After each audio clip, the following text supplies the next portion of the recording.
Hey everyone, this is Dr. Rob Cananello, and welcome to Dr. Rob's Rabble, or Dr. Rob's Ramble. I don't know which one it is, so maybe you guys can help me out and tell me what you like better, rabble, ramble, or maybe something else, or maybe you don't even want to hear me anymore. But otherwise, this is a really important week in sports. We saw a lot of interesting things. Probably the most important one that we saw was what happened in the NBA Finals with Kevin Durant. It was really unfortunate that a player of his magnitude and ability was not able to go forward and do what he wanted to do.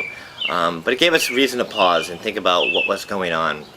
You know, here's an athlete who really wanted to be out there, and he was following his heart and maybe not so much listening to his brain.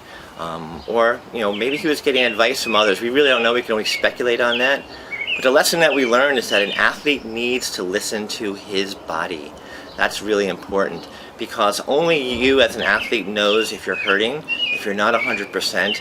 And athletes at that level, they have a greater risk of having catastrophic injuries like Kevin Durant did have.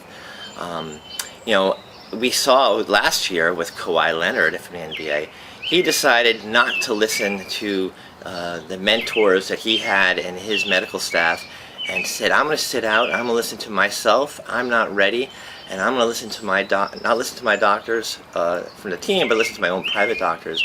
And he took a lot of flack for that, almost to the point that they said he was soft and he wasn't a team player. But he was listening to himself, and look what he did this year. He came back, he led a team to the NBA Finals championship. He's the MVP. So, you know, maybe that's something that we have to listen as sports doctors and listen to our patients better.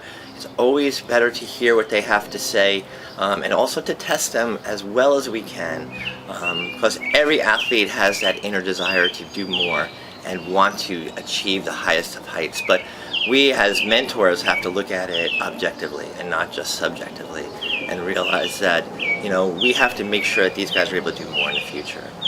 So the other big thing that's going on is it's Father's Day. Happy Father's Day to all our dads out there. And our dads are also our mentors, more than anything. I remember my dad, he was a guy who worked 3 jobs, so he didn't have that opportunity to spend a lot of time with me, teaching me all the different aspects of sport. However, I remember back in the day, back in the early 70s, you know, Dad would come home at 5 and he would leave for his next job at 6. But the one thing Dad did every day was to throw the ball with me for 10 minutes. And that was really important. So I think what we learned is that it's the time spent with our loved ones that's more important than anything else. So this Father's Day, maybe go to your father and go for a walk with him, or talk with him, or have a catch, like, you know, Field of Dreams. You know, that's nothing better than that memory of just being together and doing something, and saying to your dad, hey, thanks for all you do, thanks for being my mentor, thanks for being my advocate, and sticking up for me and my health. So this is Dr. Rob's Ramble, you decide. Hope you guys have a great Father's Day and a great week, and thanks for listening.